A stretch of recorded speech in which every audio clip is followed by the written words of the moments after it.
Bienvenue sur la chaîne ATD Avignon, Église Réal Panier. Nous souhaitons que ce message t'encourage. Très bonne écoute. Amen.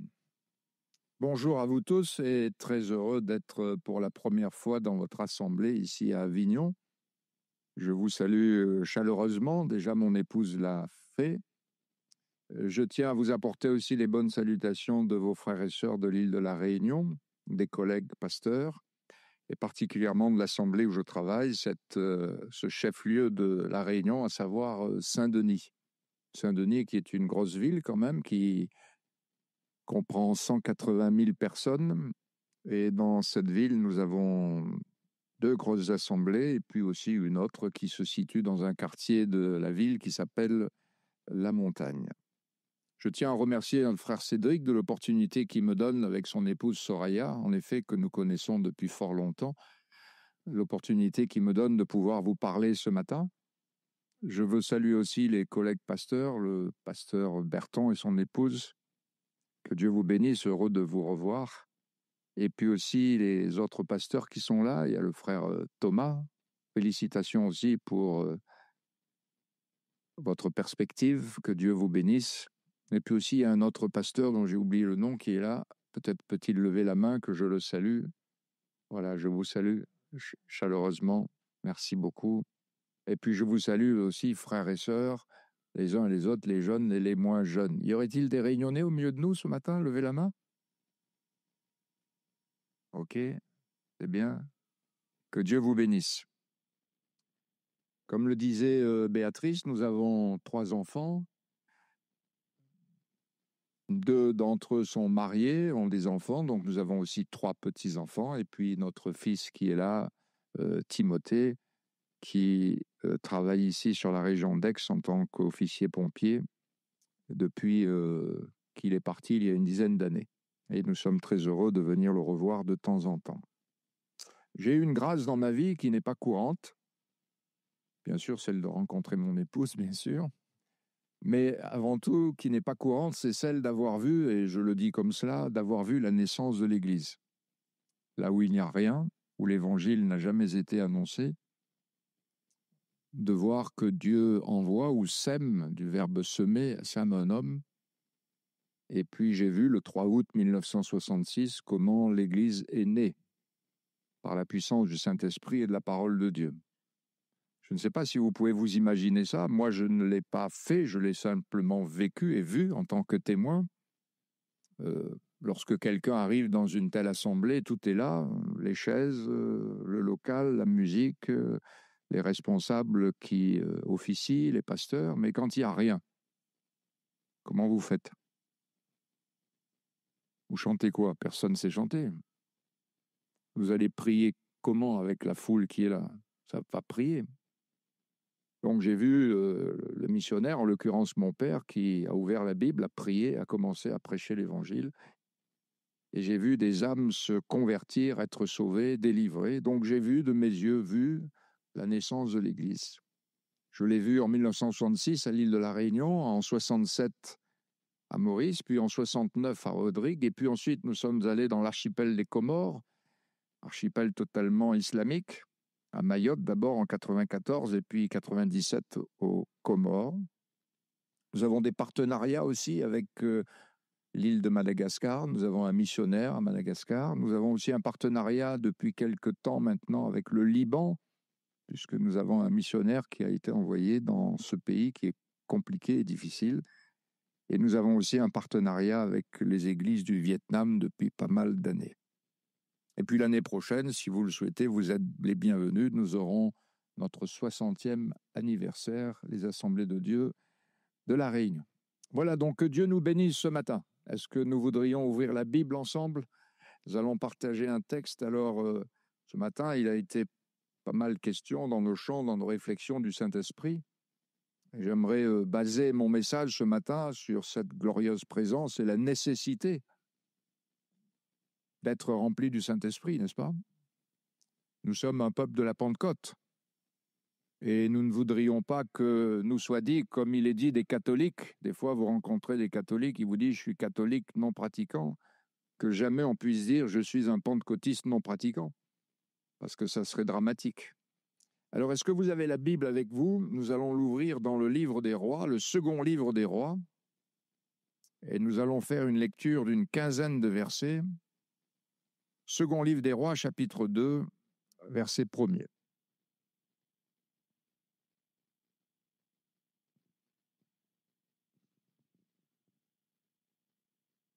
J'espère que vous avez tous votre Bible. Sinon, comme je le dis chez moi, passez à la table de la bibliothèque, en achetez une. Voilà, nous lisons ensemble et je vais le lire pour vous. Lorsque l'Éternel fit monter Élie au ciel dans un tourbillon, Élie partait de Gilgal avec Élisée. Élie dit à Élisée, « Reste ici, je te prie, car l'Éternel m'envoie jusqu'à Béthel. » Élisée répondit, « L'Éternel est vivant et ton âme est vivante, je ne te quitterai point. » Ils descendirent à Béthel. Les fils des prophètes qui étaient à Béthel sortirent vers Élisée et lui dirent, « Sais-tu que l'Éternel enlève aujourd'hui ton maître au-dessus de ta tête ?» Il répondit, « Je le sais aussi, taisez-vous. » Élie lui dit, « Élisée, reste ici, je te prie, car l'Éternel m'envoie à Jéricho. » Il répondit, « L'Éternel est vivant et ton âme est vivante, je ne te quitterai point. » Et ils arrivèrent à Jéricho. Les fils des prophètes qui étaient à Jéricho s'approchèrent d'Élisée et lui dirent, « Sais-tu que l'Éternel enlève aujourd'hui ton maître au-dessus de ta tête ?» Il répondit, « Je le sais aussi, taisez-vous. » Élie lui dit, « Reste ici, je te prie, car l'Éternel m'envoie au Jourdain. » Il répondit, « L'Éternel est vivant et ton âme est vivante, je ne te quitterai point. » Et ils poursuivirent tous deux leur chemin. 50 hommes d'entre les fils des prophètes arrivèrent et s'arrêtèrent à distance vis-à-vis, et eux deux s'arrêtèrent au bord du Jourdain. Alors Élie prit son manteau, le roula et en frappa les eaux qui se partagèrent çà et là, et ils passèrent tous deux à sec. Lorsqu'ils eurent passé, Élie dit à Élisée, « Demande ce que tu veux que je fasse pour toi avant que je sois enlevé d'avec toi. » Élisée répondit, « Qu'il y ait sur moi, je te prie, une double portion de ton esprit. » Élie dit, « Tu demandes une chose difficile. Mais si tu me vois pendant que je serai enlevé d'avec toi, cela t'arrivera ainsi, sinon cela n'arrivera pas. » Comme ils continuaient à marcher en parlant, voici un char de feu et des chevaux de feu les séparèrent l'un de l'autre, et Élie monta au ciel dans un tourbillon. Élisée regardait et criait, « Mon père, char d'Israël et sa cavalerie !» Et il ne le vit plus. Saisissant alors ses vêtements, il les déchira en 2 morceaux. Et il releva le manteau qu'Élie avait laissé tomber, puis il retourna et s'arrêta au bord du Jourdain. Il prit le manteau qu'Élie avait laissé tomber, et il en frappa les eaux et dit, « Où est l'Éternel, le Dieu d'Élie ?» Lui aussi il frappa les eaux qui se partagèrent çà et là, et Élisée passa. Les fils des prophètes qui étaient à Jéricho, vis-à-vis, l'ayant vu, dire, « L'esprit d'Élie repose sur Élisée. » Amen. Intéressant ce texte, on le connaît, me semble-t-il, par cœur presque, et certainement vous avez entendu parler beaucoup de pasteurs sur ce sujet. Il y a une parole qu'Élie a prononcée à Élisée. Cette parole se situe au verset 9. « Demande ce que tu veux que je fasse pour toi. » Intéressant, non? Imaginons que Jésus soit là ce matin et il vous pose la même question. Demande ce que tu veux que je fasse pour toi. Qu'auriez-vous répondu? Ne me répondez pas à moi, répondez au fond de votre cœur. Qu'auriez-vous répondu à une telle question? Demande ce que tu veux que je fasse pour toi. Quel est le contexte ici? Le contexte est clair. Élisée est appelé à prendre la suite d'Élie, n'est-ce pas? Grande responsabilité, vous ne pensez pas? Sacré challenge. Qu'avait-il le plus besoin pour cette grande responsabilité? Qu'avait-il le plus besoin? Quel était l'essentiel? Quelle serait sa réponse? Demande ce que tu veux que je fasse pour toi. La réponse, nous l'avons. Qu'il y ait sur moi, je te prie, une double portion de ton esprit. Lorsque nous lisons l'histoire, nous faisons un peu l'étude de ces textes simplement, nous voyons que cette double portion, elle est symbolisée par le manteau d'Élie. Le manteau n'est qu'un symbole qui symbolise le revêtement de l'esprit d'Élie sur Élisée, que nous pourrions aussi appeler le revêtement de puissance. Et ce revêtement, il va se voir. Certaines personnes ont vu l'esprit d'Élie et maintenant sur Élisée. C'était caractéristique. Ça ne pouvait pas rester caché. Permettez-moi de vous dire que quelqu'un qui est rempli du Saint-Esprit, ça se voit. Mais j'aimerais vous dire aussi, quelqu'un qui n'est pas rempli du Saint-Esprit, ça se voit aussi. On chante, je ne sais pas si vous le chantez, ce cantique, le Saint-Esprit est là et tout peut arriver. Mais quand l'Esprit n'est pas là, tout peut arriver aussi. Élisée avait connu l'attouchement du manteau lors de son appel.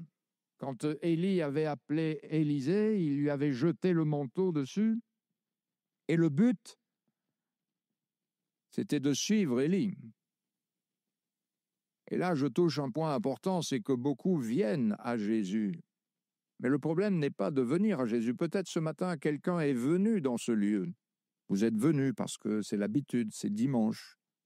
Parce que peut-être quelqu'un vous a invité. Vous avez appris qu'il y avait quelqu'un qui venait de 10 000 kilomètres et vous êtes venu. Mais le but n'est pas de venir à Jésus. Ce qui est important, c'est de suivre Jésus. Et ça, c'est une démarche totalement personnelle. Le but, c'était de suivre Élie et d'être au service d'Élie. Vous vous rendez compte, être au service d'Élie. Je ne sais pas si vous auriez été d'accord de suivre Élie. C'était heureux, mais particulier aussi. Et lorsque nous voyons ce que Élisée faisait au service d'Élie, ça peut en choquer plusieurs. Il était reconnu comme quelqu'un, dit le texte, qui versait de l'eau sur les mains d'Élie. Peut-être que quelqu'un dira, si c'est pour ça, il n'a qu'à le faire lui-même. Mais permettez-moi de vous dire que, personnellement, j'aurais été très heureux de verser de l'eau sur les mains d'un tel personnage, pour voir ce qu'il faisait, pour entendre ce qu'il disait, n'est-ce pas?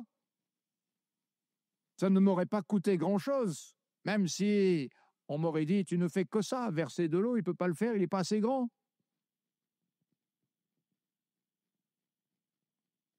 Lorsque nous découvrons Élisée dans la Bible, d'abord, ce n'est pas un paresseux. Dieu n'aime pas les paresseux. Il a des qualités physiques extraordinaires. Lorsque Élie vient le voir, il est avec la 12e paire de bœufs et il travaille dans les champs. Il est résolu dans son travail. Permettez-moi de vous dire que manœuvrer des bœufs, c'est pas facile. Si vous ne l'avez jamais fait, essayez, vous verrez que c'est compliqué. On ne manœuvre pas des bœufs comme ça dans un champ, comme on dit à La Réunion, comme l'arrivée. C'est pas possible. Il a aussi des qualités morales qui sont intéressantes. Il aime ses parents. Ça, c'est aussi une qualité importante, hein. Et puis, il aime Dieu. Lorsque Dieu l'appelle au service d'Élie, il va même lui offrir un sacrifice de reconnaissance. Donc, il a l'amour pour Dieu, il a l'amour pour son peuple. Mais je vais vous dire quelque chose. C'est qu'au service d'Élie, il a besoin d'une qualification spirituelle. Au service d'Élie, il a besoin d'une qualification céleste. Pourquoi? Parce que le service et l'objectif sont différents. Il va succéder à Élie. Il sera prophète à la place d'Élie. Il n'est pas dit qu'il est prophète à la place d'Élie. Il sera. Il y aura donc une formation, un travail, une éducation, un progrès. Il faut donc une mentalité différente. Il faut un esprit différent. Pour faire l'œuvre d'Élie, il ne faut pas l'esprit d'Élisée. Pourtant, il en a un. Il faut l'esprit d'Élie.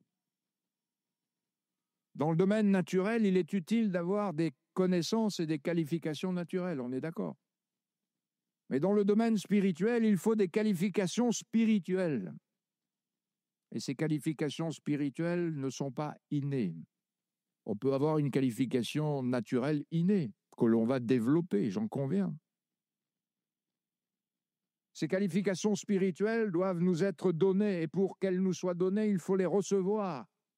Pour les recevoir, il faut les désirer, il faut y aspirer, il faut les rechercher, il faut en être assoiffé. Et là, des textes peut-être de l'Évangile vous reviennent à la pensée. Si quelqu'un a soif, ce n'est pas simplement un message d'évangélisation, ça. Ça nous interpelle. Lorsque Élisée a suivi Élie, lui versant de l'eau et peut-être faisant autre chose aussi très terre à terre, il avait vu l'importance de sa qualification et de cet esprit d'Élie. Lorsque Dieu a adressé la parole à Élie pour recevoir les directives de Dieu, ça ne monte pas au cœur de l'homme, ça. On ne les invente pas, les paroles de Dieu, à moins qu'elles nous soient révélées. Il fallait donc un esprit différent. Ces directives célestes ne montent pas au cœur de l'homme naturel. Il fallait avoir de la clairvoyance, et Élie agissait à la place de Dieu. D'une certaine manière, ce qui sortait de la bouche d'Élie, c'était la parole de Dieu, il ne fallait pas se tromper.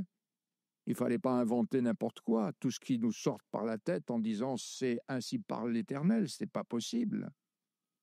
Il fallait de la prévision. Élie était un ambassadeur de Dieu. C'était la bouche de Dieu dans son temps.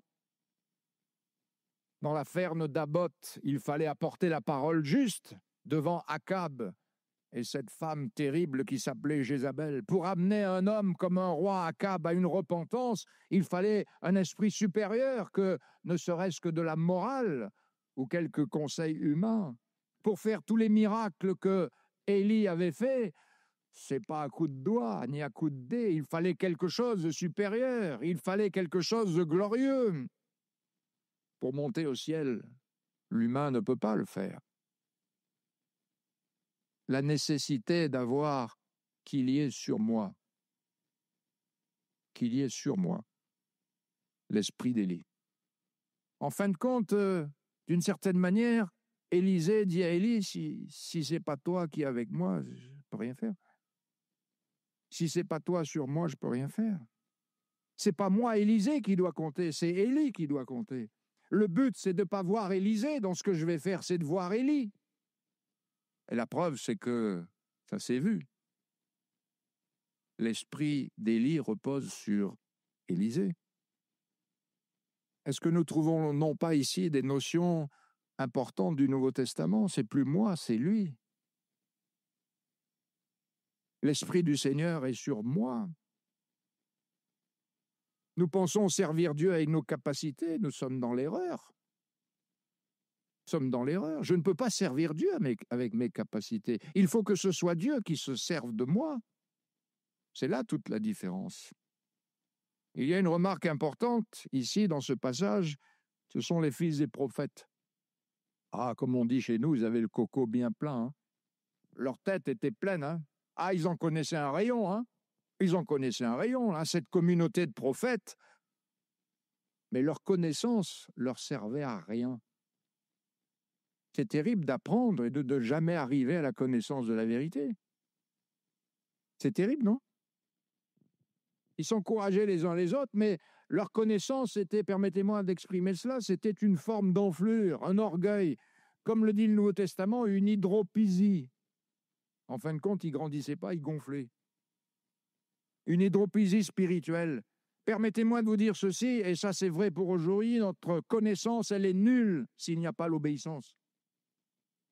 Vous pouvez connaître toute la Bible par cœur, dire « j'ai ma Bible, j'étudie ». Si vous n'obéissez pas, c'est nul et non avenu, ça ne tient pas devant Dieu. Ils apprenaient sans jamais arriver à la connaissance de la vérité. Une connaissance, la connaissance est une chose, l'obéissance en est une autre. Et Jésus l'a précisé, il a dit « vous êtes heureux si vous savez », mais il n'a pas dit simplement ça. Si vous savez ces choses, pourvu que vous les mettiez en pratique. Et cette obéissance, ce n'est pas une obéissance servile de dictateur. C'est l'obéissance du cœur. Le terme obéissance aujourd'hui est des fois un petit peu galvaudé parce qu'on n'aime pas cela. Mais dans la Bible, la véritable étymologie de ce mot obéissance est l'écoute. La première phase de l'obéissance, c'est l'écoute. C'est le premier commandement que Dieu a donné dans la Bible. Israël, écoute. C'est l'obéissance de cœur qui découle de l'amour, de l'attachement à Jésus, à sa parole, et qui va jusqu'au bout, quoi qu'il en coûte. Élisée en est le parfait exemple. Je ne te quitterai pas, quoi qu'il arrive. Même si tu n'exauces pas ce que je vais te demander, je te suivrai quand même. Sommes-nous de cette trempe? Même si tu ne me donnes plus rien jusqu'à ce que tu reviennes, c'est pas grave, je vais te suivre. Même si tu n'exauces pas ma prière, si tu n'exauces pas mes vœux, c'est pas grave. C'est pas à la bénédiction que je suis attaché. C'est à toi. C'est toi que je veux. Avez-vous vu tous les prophètes de l'Ancien Testament, ce langage d'amour qu'ils avaient avec Dieu? Mais c'est passionnant. La nuit, mon corps soupire après toi. C'est passionnant. Je te désire. J'ai soif de toi. Amen. La connaissance enfle. Mais l'amour pratique et de cœur, elle édifie. Jésus a dit, si quelqu'un me sert, qu'il me suive. Et si quelqu'un me sert, le Père l'honorera. Comment Dieu va-t-il nous honorer si ce n'est en faisant sa demeure chez nous? Il dit, si quelqu'un m'aime, c'est pas celui qui dit je t'aime, je t'aime. Un jour, lors d'une réunion de prière que nous avions à Saint-Denis, une brave sœur tout à fait gentille qui a prié. Il y a eu un gros éclat de rire. Et les jeunes surtout ont ri parce qu'elle a dit « Seigneur, mon amour ». Vous voyez, devant tout le monde. Alors c'était un peu comique, dit la manière dont elle le disait. Mais celui qui aime Jésus, c'est pas celui qui dit « je t'aime, je t'aime ». Jésus a dit « celui qui m'aime, c'est celui qui garde ma parole ». C'est pas celui qui court à droite et à gauche. Vous savez, aujourd'hui, il y a des marathoniens de la Pentecôte, vont d'église en église. On cherche un lieu qui nous corresponde, un pasteur qui nous sied bien, une chorale qui chante comme on veut, et on veut entendre des choses qui nous chatouillent. C'est pour ça que les gens restent des fois dans leur maison à regarder Internet, parce que là, vous savez, avec leur pop-corn ou leur café, ils cliquent en disant « celui-là, il m'intéresse parce qu'il y a un thème qui m'intéresse aujourd'hui ». Non. L'église, c'est l'église quand elle se rassemble comme nous le faisons ce matin. Jésus dit, si quelqu'un m'aime, il gardera ma parole. Ça, c'est l'obéissance. Mon Père l'aimera. Et nous viendrons à lui et nous ferons notre demeure chez lui. Comment le Père et le Fils font-ils leur demeure chez nous? Par le Saint-Esprit. Amen. N'y a-t-il pas une image pour nous ici ce matin? Jésus est plus qu'Élie, n'est-ce pas? Il est plus grand qu'Élie. Et nous sommes les serviteurs de celui qui est notre Maître et Seigneur. Et que dit Jésus? Oui, sur mes serviteurs et sur mes servantes, je répandrai de mon esprit. Oui, le Saint-Esprit est donné à ceux qui lui obéissent. Une question, frères et sœurs. Qu'avons-nous besoin aujourd'hui pour notre temps et pour notre génération? Qu'avons-nous besoin? De plus de moyens, mais on en a. De plus d'argent, il y en a. De nouvelles chorales, de nouvelles stratégies, de nouveaux looks de nos églises. On peut le faire. Il nous faut la bonne vieille puissance que reçurent les apôtres, le Saint-Esprit. Et les églises, nos églises, recevront et posséderont une nouvelle vie. Il faut que la puissance d'en haut nous remplisse pour qu'ensuite nous puissions manier l'épée de l'esprit. Qu'avons-nous besoin aujourd'hui? Qu'as-tu besoin, cher jeune? Gars et filles, qu'as-tu besoin? Mon frère, ma sœur, qu'as-tu besoin? Qu'avons-nous besoin, nous? Je dis nous, moi avec pasteur. Qu'avons-nous besoin aujourd'hui? Qu'est-ce qu'il y a de plus important? Permettez-moi de vous dire que notre société, elle est complètement malade. Elle est malade, notre société. Elle est comme le temps, complètement déphasée. Je vais employer une expression, si elle vous choque, excusez-moi. Les gens sont paumés aujourd'hui. Notre jeunesse est esclave d'addiction, esclave de la drogue, esclave de la pornographie, esclave de ces insupportables. On appelle cette génération la génération head down generation, c'est-à-dire la génération des têtes baissées. Vous les voyez tous, la tête baissée. C'est une génération, un médecin chrétien disait que c'est une épidémie de solitude et d'isolement. Il n'y a jamais eu autant de moyens de communication et les gens n'ont jamais été aussi seuls. Les gens sont paumés. Nos jeunes sont paumés. Quand vous voyez un garçon qui se regarde dans le miroir et qui vous dit « Qu'est-ce que je suis, moi, un gars ou une fille ?» Mais il est paumé. Alors que le miroir ne lui ment pas. Hein. Le miroir ne ment jamais. Hein. On est paumé aujourd'hui. Quand une fille vous dit « Ouais, mais est-ce que je ne serais pas un gars ?» Et il trouve des gens sur les réseaux qui vont les conforter dans leur façon de penser, bien sûr. Imaginons qu'il y ait un réseau qui soit pour les voleurs. Il ne va y avoir que des voleurs sur ce réseau. Quelqu'un qui n'est pas voleur n'ira pas là-dessus. Vous n'y trouverez jamais des gens voleurs pour essayer de comprendre quelles sont les techniques de vol. Vous y trouverez que des gens voleurs. Donc sur les sites de gens qui sont paumés et qui veulent changer leur façon de vivre et leur façon d'être, que vont-ils trouver? Ils ne vont pas trouver des gens normaux qui se plaisent bien en tant qu'hommes ou en tant que femmes. Ils vont trouver que des gens qui sont paumés eux-mêmes et qui veulent paumer d'autres. Fermons la parenthèse. Les familles aujourd'hui sont disloquées, non? Lorsque j'ouvre la Bible, il est question de famille. C'était famille, c'était tout, hein? Mais on ajoute aujourd'hui des choses à côté du mot famille. Famille recomposée. Famille monoparentale. Famille de papa, de maman. Famille recomposée, voire peut-être décomposée aussi. Que faut-il pour notre génération? Plus d'ambiance? Plus de show, de lumière, de spot, mais le monde nous bat là-dedans. Le monde est meilleur que nous dans ses façons de faire. Hein. Le monde nous dépasse. Hein. Il faut un nouveau dynamisme. Il faut un nouvel enthousiasme, une nouvelle force qui vaincra notre peur, un amour divin à faire valoir. Alléluia.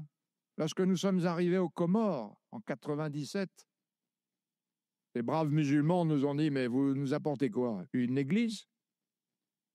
On en a, nous, on a la mosquée. Des pasteurs, on a nos imams. Des écoles bibliques, on a nos médersas. Vous faites quoi? Vous voulez nous concurrencer? Vous apportez un livre? On en a un, nous aussi. Vous apportez des chants? On a notre musulman qui chante aussi. Vous apportez un prophète? On en a un aussi. Et nous sommes arrivés avec la parole et le Saint-Esprit, et ça a tout changé. Ce dont nous avons besoin pour notre génération, c'est le Saint-Esprit. Gloire à Dieu. Jésus a dit, j'enverrai sur vous ce que mon Père a promis. Attendez jusqu'à ce que vous soyez revêtus du Saint-Esprit. Jésus ne nous laisse pas d'option. Que demande-t-il? Il dit, attendez jusqu'à ce que vous soyez revêtus du Saint-Esprit. Sans le Saint-Esprit, nous sommes rien. Nous pourrons avoir une belle apparence, nous sommes vides. Nous ne pourrons jamais faire l'œuvre de Dieu, ni par la force, ni par la puissance, mais par le Saint-Esprit. Élisée ne pouvait poursuivre l'œuvre d'Élie sans la puissance d'Élie. Et lorsqu'il a reçu cette puissance, permettez-moi de vous dire qu'il a fait le double d'Élie quand même. Nous ne pourrons poursuivre la mission de Jésus sans la puissance de Jésus. Nous pourrons avoir une grande connaissance, connaître le grec, l'hébreu, l'araméen et tout ce que vous voulez. Pourrez avoir fait 10 ans d'école biblique, ça sera très bien. Et je ne suis pas contre. Et je ne critique pas. Et s'il n'y a pas l'Esprit de Dieu qui vient enflammer tout ça, et l'obéissance à celui qui nous envoie, nous passons à côté de la plus grande vocation que le Seigneur nous lance. Élisée, qu'a-t-il fait? Il a persévéré, non? L'histoire nous le dit, l'histoire est simple. Il a suivi, il a demandé, il a espéré, il a reçu. Il a reçu. Et il a continué l'œuvre. Il a fait. Jésus a dit, vous recevrez une puissance, celle qui vient du Saint-Esprit. Il a suivi jusqu'au bout. Je ne te laisserai point. Élie lui a dit, si tu me vois pendant que je suis enlevé, permettez-moi de vous dire qu'il l'a regardé, il ne quittait plus Élie des yeux. Alors là, je vous garantis qu'il n'y avait plus de distraction, si ce n'est de fixer ses regards sur Élie. Il ne voulait pas le lâcher d'une miette. Et la Bible dit qu'il ne le vit plus. S'il ne le vit plus, c'est que l'instant avant, il le voyait. Élie est monté. Regardez Élie qui est monté. Ça doit être extraordinaire de voir Élie monter, non? Rendez compte ces chevaux de feu qui sont arrivés. Il est monté où? Il est monté au ciel. Et qu'a-t-il fait? Eh bien, il a laissé tomber ce manteau, symbole de sa puissance. La puissance d'en haut. C'est bien l'esprit d'Élie qu'il a reçu, non? Alors, je vais vous dire une chose. C'est l'esprit du vivant qu'il a reçu. Nous ne recevons pas l'esprit du mort, nous. Nous recevons l'esprit du vivant. Élisée a pris le manteau qu'Élie avait laissé tomber, revêtu de la puissance d'en haut. Mes frères et mes sœurs, c'est quand nos cœurs sont vidés de ce qui est contraire à Dieu que le Saint-Esprit vient occuper toute la place. Si le monde prend la place dans notre cœur, il ne reste plus de place pour Dieu. Dieu ne fait pas de la cohabitation. Où il a tout, où il a rien. Il vient en nous, Jésus dit, c'est l'esprit de vérité que le monde ne peut recevoir parce qu'il ne le connaît point et ne le voit point. Mais vous, vous le connaissez, il demeure avec vous, il sera en vous. Et celui qui est en nous, ça c'est un des versets préférés, ça. C'est le verset tout terrain. Vous savez pourquoi je dis tout terrain? Parce que c'est 1 Jean 4,4. C'est le fameux 4,4 de la Bible. Voilà. Celui qui est en nous est plus grand que celui qui est dans le monde. Rendez compte la grâce que nous avons de marcher ici-bas, étant des gens, comme disait un brave frère que j'ai connu, des gens du futur, vivant dans le présent, porteurs de la gloire et de la présence de Dieu. Nous sommes le temple du Saint-Esprit. Jeune homme, tu es le temple du Saint-Esprit. Jeune fille, tu es le temple du Saint-Esprit. Ça vaut plus que tout le reste. Ça vaut plus que toute la gloire humaine. Être le temple porteur de la présence de Jésus par le Saint-Esprit. Qu'est-ce qu'il a fait après? Il n'a pas reçu l'esprit d'Élie en disant « ça y est, j'ai reçu un diplôme que j'affiche dans ma chambre et je le regarde. » Diplômé de. Non. Il a agi. Il a cru dans la parole, il l'a reçu, il a confessé. Selon l'analogie de la foi, c'est-à-dire qu'on ne peut pas confesser ce qu'on ne croit pas d'une certaine manière. Élie lui avait dit « si tu me vois ». L'Évangile ne dit pas « si tu me vois », mais il emploie une autre expression, il dit « si tu crois ». Et Élisée a agi comme Élie. N'est-il pas écrit que tout disciple accompli sera comme son maître? Un disciple complet, même si je ne sais pas la profondeur de tout ce verset et l'expliquer, mais un disciple complet, c'est quand même quelqu'un qui a reçu l'Esprit, non? À partir de ce moment-là, il est complet. Il est équipé. Et il est allé au Jourdain. Et qu'a-t-il fait? Il n'a pas inventé un truc, lui. Il n'a pas inventé une nouvelle méthode. Il n'a pas dit, tiens, qu'est-ce que je pourrais faire pour que les gens soient épatés? Il a fait exactement comme Élie. Où est le Dieu d'Élie? Il a pris le manteau, il a frappé et le Jourdain s'est partagé. Frères et sœurs, notre modèle et notre référence, c'est bien la Bible, non? C'est ça la référence. Il y en a qui veulent fermer ce livre et inventer autre chose. Pourquoi voulez-vous changer les belles histoires et les textes qui sont dans la Bible? Depuis que le fameux Gutenberg a fait la première Bible, jusqu'à aujourd'hui, les histoires de Zachée, de la femme samaritaine ou du lépreux ont été racontées combien de fois sur la planète Terre? En toutes sortes de langues, des millions, des milliards de fois. Et c'est toujours ces mêmes paroles qui ont changé la vie des gens. Parce que Dieu est dans sa parole et l'évangile, c'est une puissance de Dieu. Pourquoi voulez-vous changer? Continuons à prêcher Zachée, continuons à prêcher Nicodème, continuons à prêcher tout cela et les gens viendront au salut parce que Dieu confirmera sa parole par des hommes remplis du Saint-Esprit. Dans le livre des Actes des Apôtres, quand Pierre et Jean sont arrivés vers le boiteux, ils ont fait quoi? Exactement comme Jésus a fait. Lève-toi et marche. Que faisons-nous aujourd'hui? Pourquoi voulez-vous créer de nouvelles méthodes? Qu'est-ce que Jésus a dit? Ils imposeront les mains aux malades, les malades seront guéris. Nous faisons ce que Jésus a dit. Il joignait d'huile beaucoup de malades. Nous faisons ce que Jésus a dit. Nous chassons les démons comme Jésus l'a fait. Gloire à Dieu. Je me rappelle la première mission qui a eu lieu à l'île Maurice. Il y avait 20 000 personnes qui se pressaient tous les jours pour écouter l'Évangile. Et mon père, à un moment donné, devait quitter le petit podium qu'il avait et puis traverser toute la foule pour aller faire une deuxième réunion dans la capitale de Maurice qui s'appelle Port-Louis. Et lorsqu'il traversait cette foule, c'était presque une marée humaine, n'est-ce pas? Tous les gens se jetaient sur lui pour le toucher. Il le touchait partout. Pourtant, il n'avait jamais dit aux gens « touchez-moi ». Hein. Ce n'était pas sa doctrine. Hein. Mais qu'est-ce qu'il a vu? Il a dit, dans l'Évangile, les gens faisaient pareil. Il a laissé faire. Et les gens étaient guéris. Faisons ce que Jésus a fait, avant d'essayer de faire ce que Jésus n'a pas fait. Faisons ce que Jésus a fait. Là, nous avons là le modèle par excellence. Jésus disait, « Il est avantageux que je m'en aille. Si je m'en vais, je vous l'enverrai. » Les disciples ont suivi Jésus. Ils l'ont vu monter au ciel. Hein. Et pendant qu'ils le regardaient, il fut enlevé. Non seulement enlevé, mais élevé. Jésus est monté au ciel. C'est l'ascension. Quel glorieux message il y a dans ce sujet qu'est l'ascension. Et l'ascension permet d'accomplir les deux grandes promesses de la Bible. Jésus est monté au ciel, il s'est assis à la droite de Dieu, c'est-à-dire que la promesse d'un descendant de David qui régnerait pour toujours a été accomplie. Que toute la maison d'Israël sache avec certitude que Dieu a fait Seigneur et Christ, ce Jésus que vous avez crucifié. Il est vivant, notre Jésus est vivant. Et il est au ciel. Et puis la deuxième promesse, c'est que l'ascension permet que le Saint-Esprit soit répandu. Il a été envoyé du ciel, élevé à la droite de Dieu. Il a reçu du Père le Saint-Esprit qui avait été promis. C'est la puissance d'en haut, pas la puissance terrestre qui est destructrice. C'est la promesse du Père. C'est l'Esprit du ressuscité que nous recevons. Ce n'est pas l'Esprit d'un mort, c'est l'Esprit du vivant. C'est l'Esprit Saint. Quel en est le but?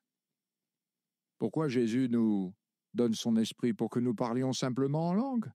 Oui, amen, mais ce n'est pas que ça quand même. Le baptême et la réception du Saint-Esprit et la personne du Saint-Esprit ne se résument pas simplement au parler en langue. Oui, il faut parler en langue, et j'espère que vous le faites chez vous. Parlez beaucoup en langue? Non. Oh, commencez, hein. Parce que celui qui parle en langue, il s'édifie. Si tu veux édifier l'Église, il faut que tu t'édifies toi. Hein. C'est important, hein. Amen. Si mon père avait été là, il vous aurait dit, pourquoi vous ne dites pas Amen? Amen. Quel en est le but? Pourquoi le Saint-Esprit vient-il sur nous et en nous? C'est pour faire ce que Jésus nous a ordonné de faire. Hein. Et où est-ce que c'est écrit ce que Jésus nous a ordonné de faire? Matthieu 28, Marc 16, nous avons les ordres de Jésus. Amen, nous avons les ordres de Jésus. Mes frères, mes sœurs, mes bien-aimés, comment faire l'œuvre du Saint-Esprit sans le Saint-Esprit? Expliquez-moi. Il y en a un dans la Bible, il a changé les boucliers d'or en boucliers d'airain. Ça ressemblait de loin, hein. Mais ce n'était pas pareil du tout. Hein. Comment faire l'œuvre de Christ sans l'Esprit de Christ?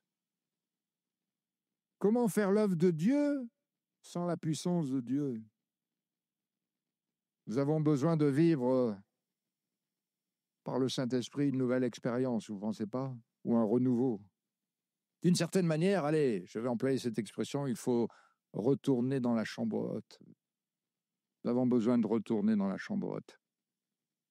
Les assemblées de Dieu de France ont besoin d'un nouveau dynamisme. Sinon, vous allez devenir un monument et non plus un mouvement. Non pas de trouver de nouvelles techniques, mais de retrouver l'essentiel, le Saint-Esprit, la parole, le Christ. ce qui a fait la force des débuts. Bien sûr, ça peut changer. Nous avons changé, nous aussi. C'est évident que nous avons mis la clim chez nous, nous avons mis des chaises. Avant, on avait des bancs. Quand on s'assoyait, notre genou touchait notre menton. On a changé tout cela. On a mis la clim. Pourquoi on a mis la clim? Pas parce qu'on veut être moderne. Tout le monde a la clim. Si vous vous en souvenez, vous les anciens, à l'époque, même nos voitures, la clim, c'était une option. Voyez, aujourd'hui, tout le monde a la clim. Les bureaux, la maison et tout. Bon, on a mis la clim.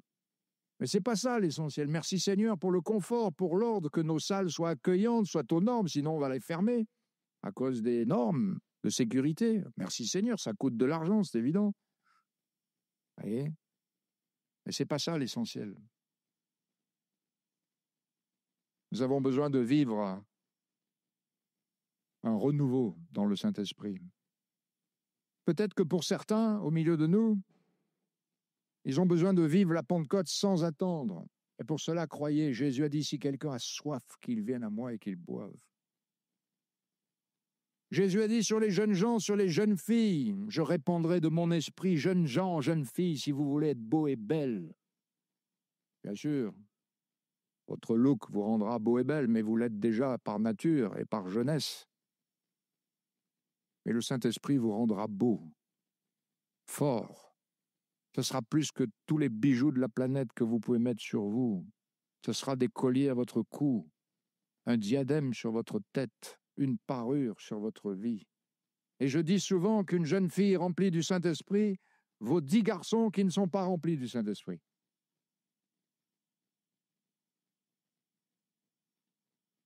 Mais j'ajoute qu'un garçon rempli du Saint-Esprit vaut 50 filles qui ne sont pas remplies du Saint-Esprit.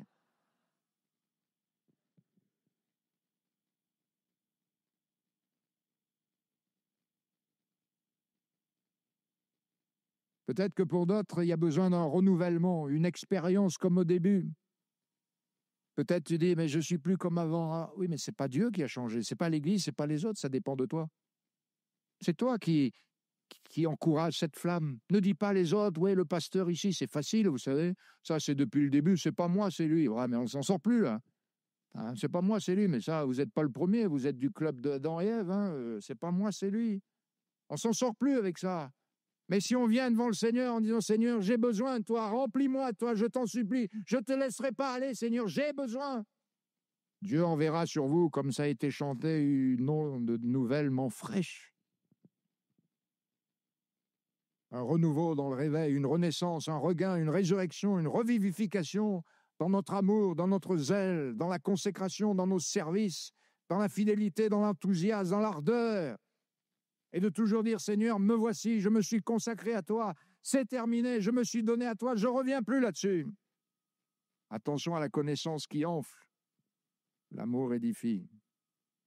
La connaissance, je rappelle qu'elle n'est rien s'il n'y a pas l'obéissance. Nos talents, quels qu'ils soient, peuvent servir le monde. Hein, ça, j'en conviens.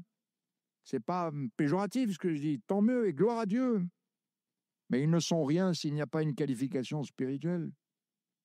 S'il n'y a pas l'Esprit de Dieu qui nous saisisse. S'il n'y a pas les mains de Jésus qui nous saisissent. S'il n'y a pas l'Esprit d'en haut. Que seraient devenus les 5 pains et 2 poissons s'ils n'avaient pas été mis entre les mains de Jésus? Ils auraient servi qu'à ce jeune garçon, c'est tout. Mais entre les mains de Jésus, il y a eu un miracle. À quoi auraient servi les moyens de pêche de Pierre? Tous ces moyens de pêche, il avait une jolie barque, il avait des potes avec lui, il y avait des associés. Ça aurait servi à quoi? Si ce n'est à lui tout seul, à son business, puis c'est tout. Heureusement que Jésus est rentré dans la barque de Pierre. À quoi aurait servi l'érudition d'un Paul sans que tout d'un coup l'Esprit de Dieu le saisisse? À quoi aurait servi l'intrépidité, la fougue de Pierre? Oh, il était fougueux, hein, premier à parler. Mais un jour, Jésus l'a saisi, rempli du Saint-Esprit. Le jour de la Pentecôte, quelque chose d'extraordinaire s'est passé. Amen. Comment faire sinon? Comment faire pour qu'il y ait des conversions? Vous croyez que c'est le pasteur qui court sur l'estrade ou qui reste figé au pupitre, qui va transpirer, qui va convertir quelqu'un? Essayez, vous allez voir. À moins qu'il y ait la puissance du Saint-Esprit. Comment faire pour que les gens soient convaincus de péché?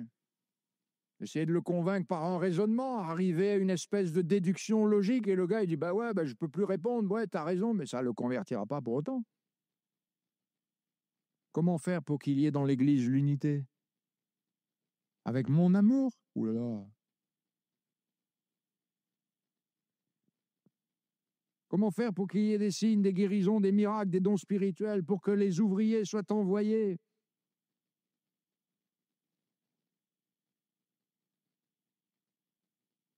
Comment faire, comme disait le frère dans sa prière tout à l'heure, Seigneur, donne à tes serviteurs. Si ce n'est pas Dieu qui le donne, on fait quoi? Il y a des perroquets. On est des beaux parleurs, mais il y a des gens qui parlent mieux que nous sur la planète Terre.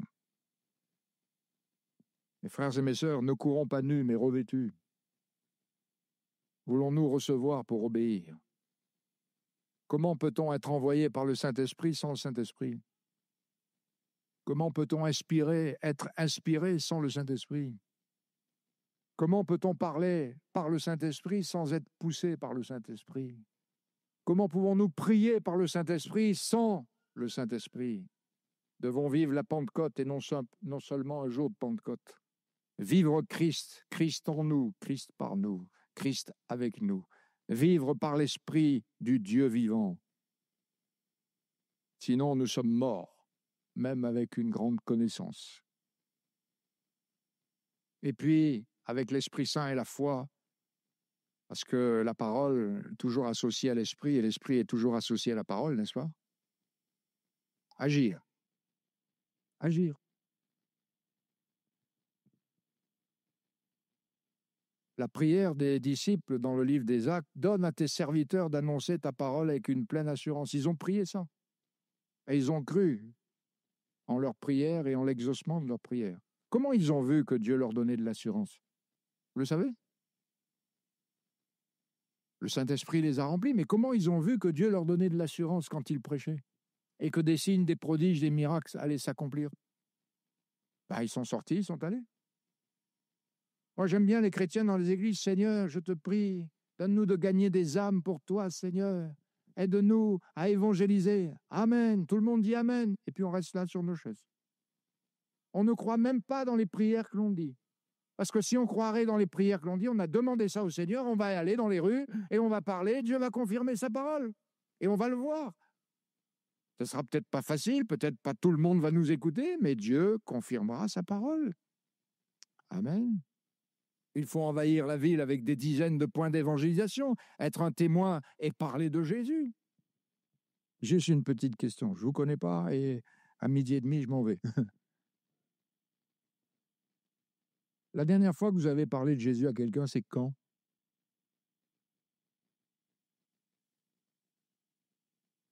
Point d'interrogation. Voyez, nous ne parlons plus. C'est dramatique. C'est pour ça que l'évangile ne court plus avec vitesse. Combien nous sommes là ce matin? Je ne sais pas, moi. 200? Un peu plus? Allez, 300? Imaginons que j'aille dans un magasin. Dans ce magasin, il y a une affiche qui dit « Huile d'olive vierge gratuite ». Je vais dans ce magasin, moi je crois, j'y vais, je prends l'huile d'olive, je m'en vais chez moi. Maintenant, je viens voir quelqu'un, je viens voir une sœur, je dis, tu sais, le magasin a tel, l'huile d'olive est gratuite. Je rigole, au prix où c'est pas possible. Je passerai pour un fou. Mais imaginez que les 300 personnes qui sont ici viennent voir la sœur en disant, tu sais, le magasin, l'huile est gratuite. Qu'est-ce que vous faites? Je dis, c'est pas possible. Et j'y vais. Comprenez-vous ça? Pourquoi les gens venaient à Jésus? Parce qu'il y a souvent cette phrase qui revient, ayant entendu parler de Jésus. Il y en a qui parlaient mal de Jésus, j'en conviens. Mais il y en a qui disaient des choses sur Jésus et les gens venaient à Jésus. Si vous commencez à parler de Jésus, tout le monde, en racontant ce que Jésus a fait, vous allez voir, les gens vont se demander, est-ce que ça serait possible? Est-ce que ça serait vrai? Autant de gens qui voient ça, qui vivent ça, et pourquoi nous n'irions pas nous aussi? Et les gens viendront à Jésus. Amen. Je termine. Que tous expérimentent le revêtement de puissance, le baptême du Saint-Esprit, et puis portons la bonne nouvelle partout. Plaise à Dieu que le Saint-Esprit vienne sur moi, ce fameux moi qui nous enquiquine. Nous joue des tours, hein? Notre combat, c'est le combat de Dieu. Ce n'est plus nous qui devons vivre, c'est Christ qui vit en moi. Qu'il y ait sur moi. Ce que je veux, c'est pas Élisée qui est important, c'est que ce soit toi. En fin de compte, il faut que Élie soit sur moi. Si on veut reprendre l'expression. Plaise à Dieu que ce soit l'Esprit Saint en nous. Gloire à Dieu. Avez-vous soif? Peut-être vous allez dire, le pasteur, il a bien prêché ou il a mal prêché, vous allez partir ce matin. Plaise à Dieu qu'ayant entendu cela, vous vous mettiez à l'œuvre en disant, Seigneur, plus de toi. On l'a chanté, non? Nous voulons plus de toi. J'ai écouté vos cantiques, hein? Ils disent des trucs vrais, hein? Mais si c'est simplement pour être Béa, il n'y a que ma femme qui s'appelle Béa. Triste. Hein? Si c'est simplement ça, ça ne sert à rien. Seigneur, c'est vrai, plus de toi. J'ai faim, j'ai soif de toi. Amen. Si quelqu'un a soif, voudrions-nous demander cela au Seigneur ce matin? Alors on va se lever tous ensemble. Et puis chacun va demander au Seigneur sa grâce. Nous allons tous prier ensemble. Je vais faire une chose, comme je le fais des fois chez moi où il y a beaucoup de gens. Je vais baisser mon micro, je vais le laisser sur le pupitre et nous allons tous prier ensemble. Chacun fera monter à Dieu sa prière en disant « Seigneur, j'ai compris ce matin, sans toi, je ne peux rien faire. Sans ton esprit, Seigneur, il n'y aurait jamais eu les actes des apôtres. Sans ton esprit, il n'y aurait jamais eu l'œuvre à Avignon. Sans ton esprit, il n'y aurait jamais eu l'œuvre à La Réunion. Il n'y aurait jamais eu l'œuvre dans ce monde. Et ce n'est ni par la force, ni par la puissance, mais par ton esprit. Pourrions-nous prier tous ensemble? Chacun peut prier sa prière à Dieu et lui demander ce qu'il a besoin ce matin. Seigneur, je prie que tu nous bénisses tous ce matin. Alléluia. Soyez fervents dans la prière, élevez votre voix et puis priez Jésus de tout votre cœur. Demandez-lui une nouvelle onction de sa présence. Demandez-lui de vous remplir tout à nouveau de son esprit. Alléluia. Que ce lieu ce matin soit rempli de la présence de Dieu. Seigneur, bénis, bénis, nous avons besoin de toi ce matin. Nous avons besoin d'un renouvellement dans nos vies, un renouvellement de ton esprit, un renouvellement dans la consécration, un renouvellement pour que ce monde apprenne qui tu es, pour que ce monde voie Jésus. Remplis les jeunes gens, les jeunes filles de ton esprit. Seigneur, je te le demande. Pour la gloire, pour tout ce que tu fais, Seigneur. Gloire, gloire à Jésus. Alléluia, alléluia. Saint-Esprit, viens inonder nos cœurs. Saint-Esprit, allume une flamme nouvelle en nous, un feu qui demeure. Ranime notre ardeur, notre zèle, notre amour, qu'une passion nous soit communiquée. Alléluia, alléluia. Louons le Seigneur ensemble, rendons-lui gloire. Laissons-nous remplir du Saint-Esprit ce matin. Alléluia. Et que dans ce lieu, parlez en langue. Demandez à Dieu de vous baptiser dans le Saint-Esprit. Gloire à Jésus. Merci Seigneur. T'en supplie que l'Esprit de Dieu vienne ce matin sur nos jeunes gens, nos jeunes filles, nos vieillards, que la gloire du Seigneur les étreigne, qu'un feu nouveau nous soit donné. Alléluia. Plus de toi, Seigneur, plus de Jésus. Merci, Seigneur. Amen. Voilà, que Dieu vous bénisse, frères et sœurs. Je laisse la place à votre pasteur. Merci d'avoir écouté ce message. Si tu apprécies ce podcast, alors abonne-toi et partage-le à ton entourage. Que Dieu te bénisse et à très bientôt.